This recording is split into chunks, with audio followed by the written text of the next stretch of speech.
আসসালামু আলাইকুম। ছোটবেলায় আমরা একটা গল্প পড়েছিলাম।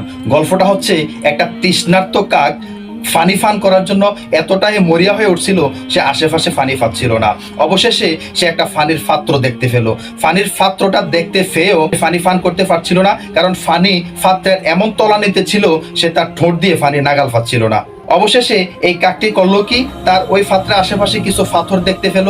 ওই পাথরগুলো একটি একটি করে পাত্রে ফেলা শুরু করলো। যখন সবগুলো পাথর একটি একটি করে পাত্রে ফেলা শেষ হলো, তখন কিছুটা পানি উপরে আসলো এবং কাক ওই পানিগুলো ফান করতে পারলো। ঠিক তদ্রুপ আজকের যারা কোঠা আন্দোলন করছে, যারা কোঠা সংস্কারের জন্য প্রাণপণ চেষ্টা করে আন্দোলনে অবস্থানরত আছে, তাদের এই অবস্থাটা এই তৃষ্ণার্ত কাকের মতোই।